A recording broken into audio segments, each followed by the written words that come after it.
En 1994, le département des Landes choisit d'installer une usine de traitement des déchets comportant 2 unités d'incinération et 2 unités de compostage. 20 ans plus tard, cette usine commençait à montrer ses limites, notamment dans la qualité du compost et du traitement des refus.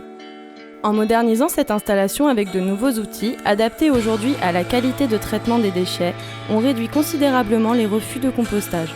Au final, cette nouvelle installation permet de passer de 60% de refus à 40%. Par ailleurs, elle produit entre 7500 et 8000 tonnes de compost par an, principalement destinés à l'agriculture.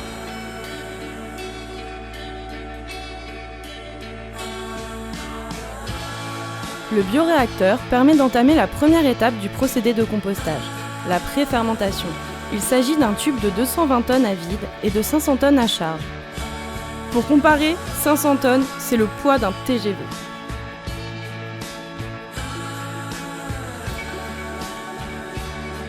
Cet équipement permet de produire les 400 tonnes de déchets ménagers qui arrivent chaque semaine à l'usine. Les déchets sont introduits dans le tube pour accélérer le travail de préfermentation qui se ferait naturellement sur un tas immobile. La rotation permanente du tube maintient les déchets en mouvement constant. À la sortie du tube, tout le flux est récupéré et envoyé à travers divers convoyeurs vers le point haut de l'usine, permettant de les laisser tomber et de les transporter ensuite, par simple gravité, vers les différents cribles et déferrailleurs. Les matières sont séparées pour avoir au point zéro de l'usine tout un tas de sous-produits dans ce qu'on appelle l'hélogète. Et une fois au sommet de l'usine, c'est comme dans un manège. Ça tremble, ça saute, ça vibre. Et tout ça pour séparer ce qui sera recyclé du reste. Pour avoir ce compost fini, il faut après l'étape de pré-fermentation, entamer l'étape de fermentation et de maturation.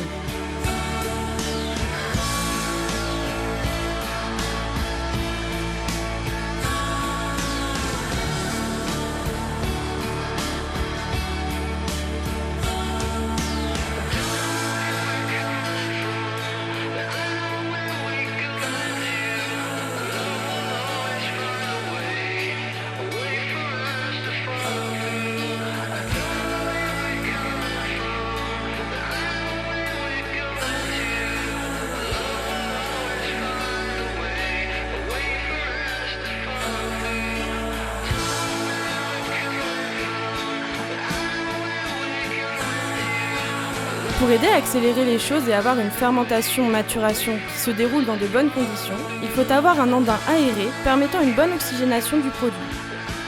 Pour ce faire, il faut à la fois surveiller la température avec des sondes qui sont plantées dans les andins et apporter un mélange de structurants, le broyat de déchets verts.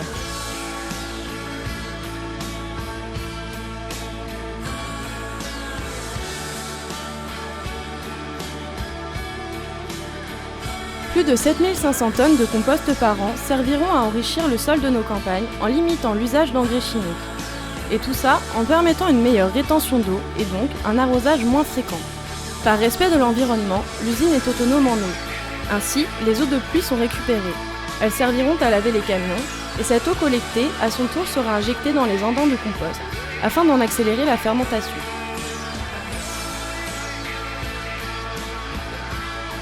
On comprend bien, en voyant ce site, que mieux nous trierons nos déchets, mieux le travail de ces hommes qui les réceptionnent chaque matin portera ses fruits.